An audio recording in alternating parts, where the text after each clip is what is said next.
O Senhor esteja convosco. Ele está no meio de nós. Proclamação do Evangelho de Jesus Cristo, segundo Mateus. Glória a vós, Senhor.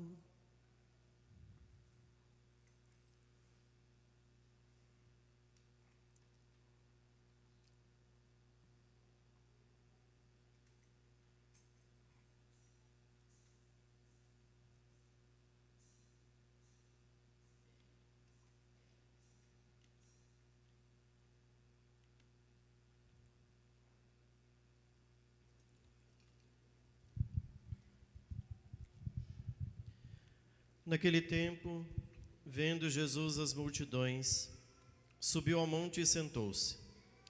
Os discípulos aproximaram-se e Jesus começou a ensiná-los. Bem-aventurados os pobres em espírito, porque deles é o reino dos céus. Bem-aventurados os aflitos, porque serão consolados. Bem-aventurados os mansos, porque possuirão a terra. Bem-aventurados os que têm fome e sede de justiça, porque serão saciados. Bem-aventurados os misericordiosos, porque alcançarão misericórdia. Bem-aventurados os puros de coração, porque verão a Deus. Bem-aventurados os que promovem a paz, porque serão chamados filhos de Deus. Bem-aventurados os perseguidos, por causa da justiça, porque deles é o reino dos céus. Bem-aventurados sois vós, quando vos injuriarem e perseguirem, e mentindo disserem todo tipo de mal contra vós por causa de mim. Alegrai-vos e exultai, porque será grande a vossa recompensa nos céus. Palavra da salvação. Glória a vós, Senhor. Suplicar a intercessão de Nossa Senhora. Ave Maria, cheia de graça, o Senhor é convosco. Bendita sois vós entre as mulheres, e bendito é o fruto do vosso ventre, Jesus. Santa Maria, Mãe de Deus, rogai por nós, pecadores, agora e na hora de nossa morte. Amém. Nossa Senhora, Rainha dos Anjos, rogai por nós. queridos irmãos, a Igreja neste sábado, dia 1º, celebra toda a corte celeste, todos os santos, santas, todos aqueles homens e mulheres canonizados ou não canonizados, que depois de travarem o bom combate da fé, chegaram à glória do céu. Irmãos nossos que nos precederam e que, como nós, aqui nesse mundo, trilharam o caminho de busca da perfeição e da santidade. Hoje a Igreja, então, recorda os santos que, de maneira especial, não chegaram a serem canonizados, porque não houve um processo de canonização, mas que ao longo desta vida aqui neste mundo, eles conseguiram praticar virtudes, exercer com fidelidade aquilo que o Senhor nos ensinou e viveram até o fim. Por isso a Igreja recorda todos os santos neste dia.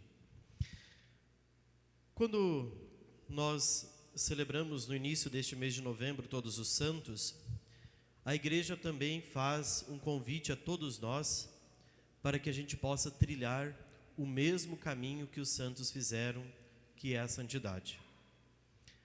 É verdade que nos nossos tempos, falar de santidade não parece que uma coisa que desperte nas pessoas o intenso desejo de procurarem uma vida de santidade.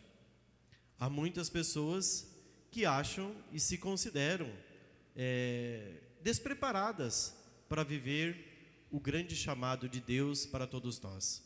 A primeira coisa que nós precisamos nos conscientizar é de que a vocação para a santidade é uma vocação universal.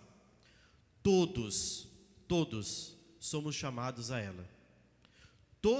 toda pessoa que recebeu o batismo, ele tende à santidade, porque dentro dele, ele tem uma semente para a eternidade. Então, esse convite para a santidade não é o convite para uma parcela das pessoas, é para todos nós. Todos nós devemos tender à santidade, ou seja, devemos buscá-la. Mas é claro que no meio do caminho, muitas vezes nós nos achamos despreparados, achamos que não somos capazes de alcançar a santidade que Deus preparou para nós. Por isso, gostaria de convidar a todos nós a pensarmos nessa vocação sublime a qual Deus nos chamou. E começo essa meditação mostrando por que alguns santos chegam a serem canonizados e outros não. Essa pergunta é interessante. Por quê? Porque isso se deve ao fato de que os níveis de glória no céu são diferentes. Nem todos chegam ao mesmo nível de glória no céu. Explico isto, né? Alguns santos, nós poderíamos dizer que alguns mestres teólogos fazem a seguinte comparação. Imagine diversos recipientes, alguns maiores, outros menores. Todos eles recebem o líquido. Alguns recebem mais, outros recebem menos. Mas se nós, por exemplo, pegarmos um balde de 20 litros, um copo de água e mais uma tampinha, e colocássemos líquido em todos eles, todos estariam cheios, mas cada um na sua proporção. É assim que acontece a santidade. Quanto mais você alargar o seu coração nesta vida, mais você poderá encher o seu recipiente. Quanto menos você alargar, menos produto, ou seja, menos caridade. Se nós olharmos para os diversos recipientes que estão no céu, o balde, o copo e uma tampinha, todos eles estão plenos, até a boca de água. Mas quem tem mais água? Evidentemente que o balde. Se nós colocássemos na comparação até uma piscina, a piscina teria muito mais. Por quê? Porque o nível de caridade no céu, de glória no céu, ele se dá ao tamanho da cruz na terra. Quanto maior for a cruz, maior a glória no céu. Ou seja, quanto maior for a sua cruz nesta vida, e você souber amar a cruz nesta vida, mais o seu coração vai se alargar e mais glória você terá no céu. Por isso que os níveis de glória no céu são diferentes. Nós podemos dizer que uma caridade minha, nossa aqui, nunca vai se comparar com a de alguns mártires. Ou seja, pessoas que sofreram perseguições, foram mutilados, foram aniquilados, apanharam, derramaram seu sangue até o último instante e não desistiram de nosso Senhor. Pergunte, a nossa caridade é maior ou menor que a deles? Muito menor, muito inferior. Eles lutaram derramando seu sangue para não pecar. Nós não gastamos nenhum sangue para não pecar. Nós temos, às vezes, a ideia de que a gente peca e depois confessa, né? Afinal de contas, o confessionário está ali à disposição para a gente pecar, né? E essa é a tremenda ilusão daqueles que pensam que serão santos grandes no céu. Pode ser que, de fato, a pessoa chegue à santidade, mas vai chegar com um nível muito pequeno de caridade. Então, o tamanho da santidade, o tamanho da glória no céu, se mede com a proporção da cruz. Quanto maior é a cruz, maior é a glória. Quanto menor é a cruz, menor é a glória. E isso nós olhamos para a vida de nosso Senhor, para a vida de todos os santos, para a vida de todos os santos que nos precederam na fé e que souberam amar a nosso Senhor e suportar a cruz. Então essa é a primeira ideia. Nós podemos crescer em caridade nessa vida, mas nós só temos tempo enquanto estivermos vivos. Depois que você morreu, você não vai crescer mais em caridade. O tamanho da sua caridade vai ser a sua glória no céu. Então, depois no purgatório eu corro atrás do prejuízo. Não dá tempo. Purgatório é simplesmente tempo de purificação das faltas cometidas nesta vida. É tempo para lavar as nossas mazelas que nós não purificamos nesta vida enquanto havia tempo. Para isso que serve o purgatório. O céu é daqueles que derramaram seu sangue nesta vida, se ofereceram e têm o propósito de alcançar esta grande felicidade.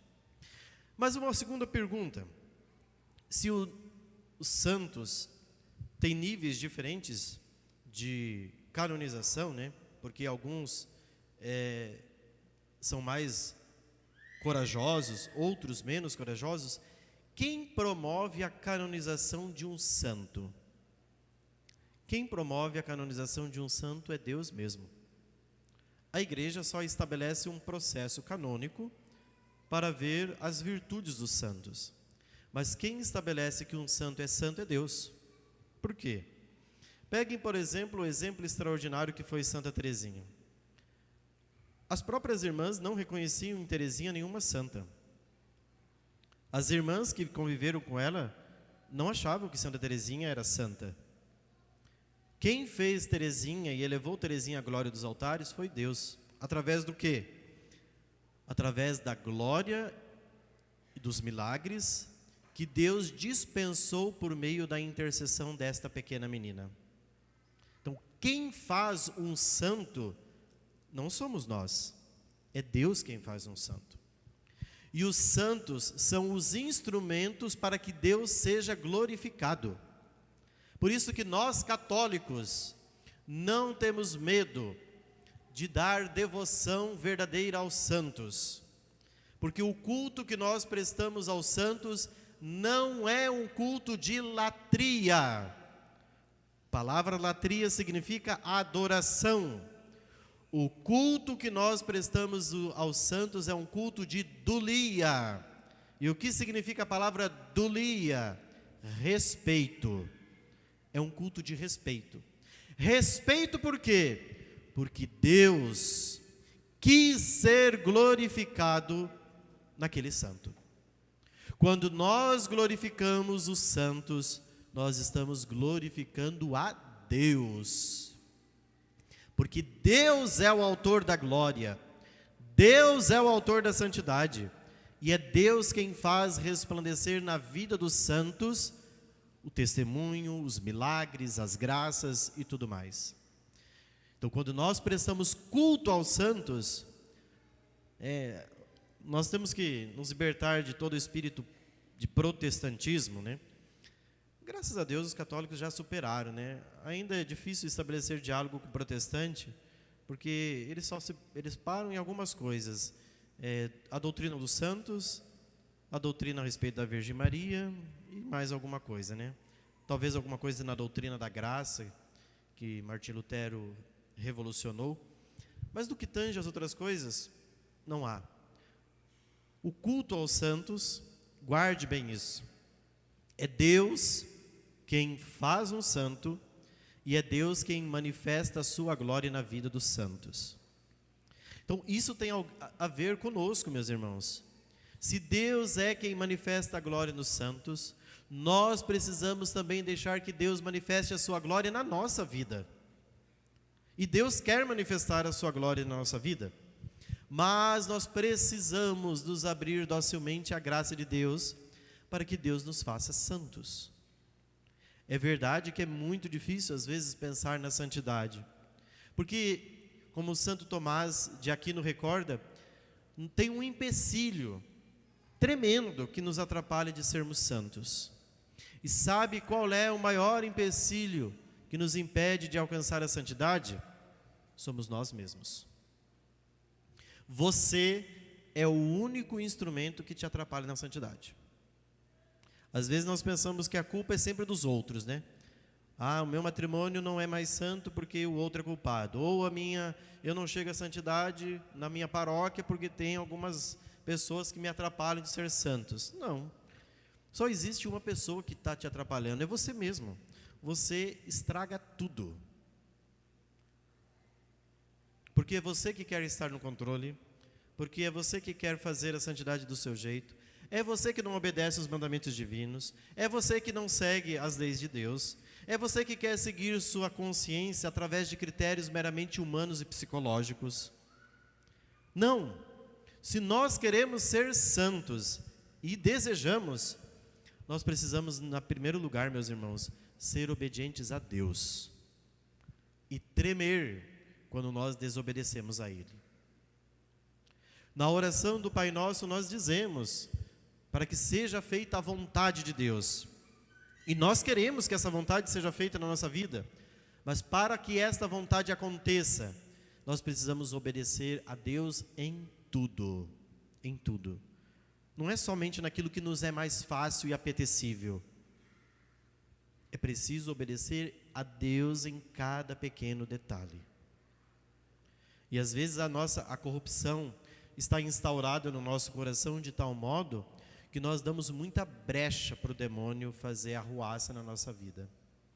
São nas pequenas brechas, concessões que nós abrimos, de consciência, de valores, de princípios, que nós vamos deixando o inimigo semear o joio dentro de nós. Pequenas coisinhas que você deveria ter feito corretamente e não fez. Às vezes, a honestidade, né? O que faz um santo? Um santo se faz pelo caráter. E às vezes o que nos falta é caráter. Eu dou exemplo. Num pequeno negócio que você estabeleça com uma pessoa. Se você pegar R$1, você é uma pessoa sem caráter. Você está cometendo um pecado grave. Às vezes a gente fica olhando para as instâncias superiores do país, né, e falando de tanta corrupção que existe aí para cima, e que de fato é vergonhoso, mas sabe que às vezes as pequenas corrupções acontecem aqui embaixo? E a gente vai nas pequenas corrupções fazendo... E o brasileiro, ele está com a consciência tão depravada, que como ele vê as coisas acontecendo lá em cima, ele acha, mas isso aqui é pouquinho, não dá nada, né? As pequenas desonestidades que acontecem aqui embaixo revelam o nosso mau caráter. E é isso justamente que nos atrapalha de ser santos. Por quê? Porque você está pecando, por exemplo, neste caso, contra a virtude da justiça. Você está cometendo uma injustiça. Jesus disse no evangelho de hoje, né? Bem-aventurados os que têm fome e sede de justiça, porque serão saciados. As bem-aventuranças são um projeto de santidade. A moral do Novo Testamento não é uma moral de casos. Mas a moral do Novo Testamento, ela é uma moral que tem como centro a pessoa de Jesus.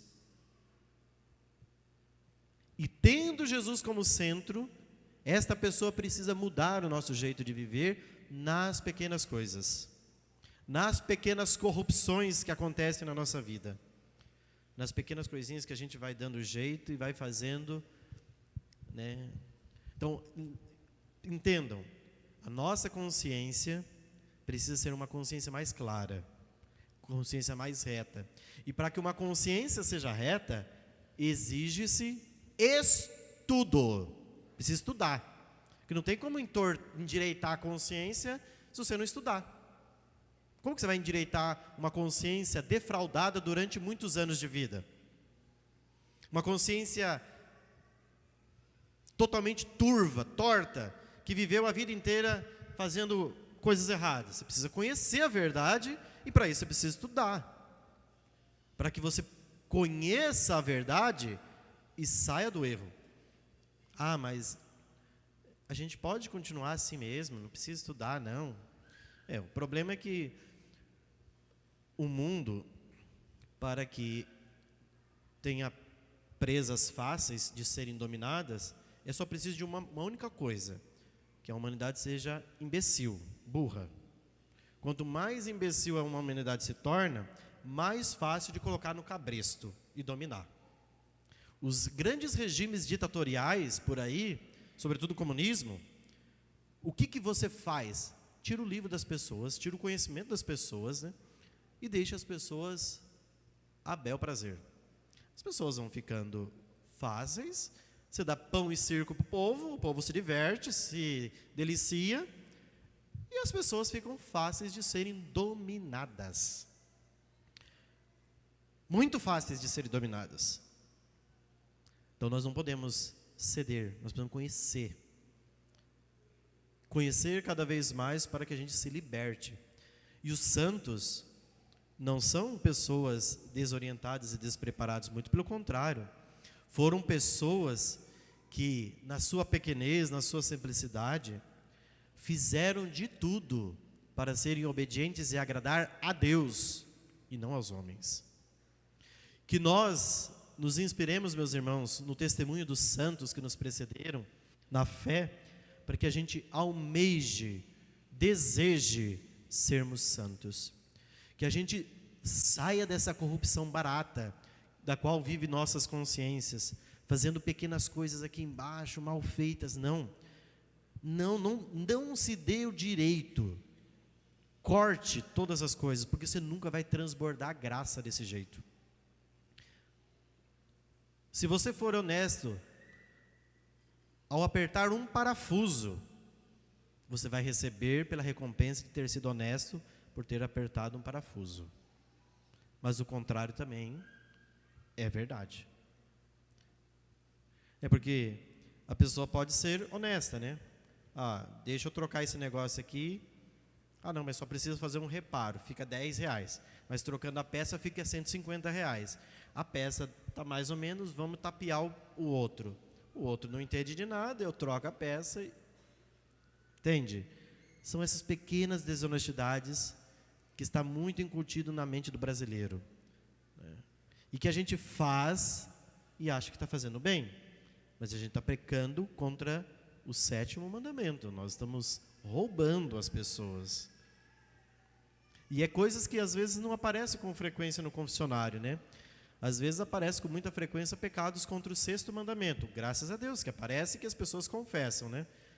Mas às vezes as coisas contra o 7º mandamento, as pessoas que acham que para ela fazer um roubo, ela precisa ir lá, abrir o Banco Itaú, arrebentar os vidros e roubar o Banco Itaú, né? Mas e os pequenos roubos que vão acontecendo aqui embaixo, né? As coisas que a gente vai pegando, às vezes, na casa do vizinho, né? A gente entra, pega uma coisa e bota no bolso. Roubo, né? Coisas que a gente vai fazendo assim, e a consciência está tão defraudada, como eu disse, que as pessoas nem se atêm, né? Vou levar para minha casa. É que nem a bendita roubo das rosas, né? Se as pessoas ofereceram aqui, é de Santa Teresinha. Pronto. Vai ficar aqui, né? Mas eu acho-me no direito de pegar. Não, mas direito do quê? Entende? Qual é o seu direito de pegar uma flor que está oferecida, que alguém ofereceu? Você não tem direito. Eu tenho direito de ir na tua casa? Eu tenho direito de pegar seu carro e dar uma volta. Entende? Então são as pequenas coisas. Às vezes porque a igreja é assim, né? E as pessoas se sentem donas da igreja, delas se dão o direito de ultrapassarem limites. Mas aí vocês vão, hoje eu quero levar esse lustre aqui, então vou trazer um eletricista, desce esse lustre e vou levar o lustre para casa, porque a igreja é minha. Não funciona assim, evidentemente, né? Então, eu estou dizendo das pequenas coisas por quê? Porque são nas pequenas coisas que a gente é fiel. E é nas pequenas coisas que a gente começa a ser infiel, e daqui a pouco as grandes corrupções estão acontecendo. Nós estamos descendo pau em todo mundo, criticando todas as instâncias superiores, e nós estamos aqui, como brasileiros, fazendo a mesma coisa. E às vezes até criticamos partidos que fazem isso, mas nós fazemos a mesma coisa. Depois a pessoa vai lá e faz as pequenas corrupções também aqui embaixo. Então, nossa consciência precisa melhorar, gente. Precisa ser um pouquinho mais reta. Precisa buscar mais a verdade. E isso é santidade. Isso é virtude. É nas pequenas coisas que nós vamos mostrando a fidelidade a Deus. E isso é o projeto que Jesus apresenta nas bem-aventuranças. As bem-aventuranças não são um caminho de facilidade. São um caminho de felicidade, mas não de facilidade. A felicidade está lá no fim, quando nós entrarmos na glória do céu. Mas enquanto estamos aqui, é um caminho de purificação, de luta. Como a primeira leitura nos disse hoje, né? Quem são estes? E o texto apresenta: estes são os que alvejaram as suas vestes no sangue do Cordeiro. Queira Deus, meus irmãos, que nós sejamos lavados no sangue de Jesus, purificados da nossa consciência torta, para que a gente viva uma vida de justiça e chega de cometer injustiças, porque o pecado da injustiça afeta diretamente a justiça. É um pecado contra o 7º mandamento da lei de Deus, que diz: não roubar. Que a gente possa, então, com a honestidade do nosso coração, examinar nossas consciências, mesmo que as nossas consciências estejam meio turvas, né, enlouquecidas, que a gente possa colocá-la no lugar e ver o que fizemos, pedirmos perdão a Deus e nos reconciliarmos com Ele.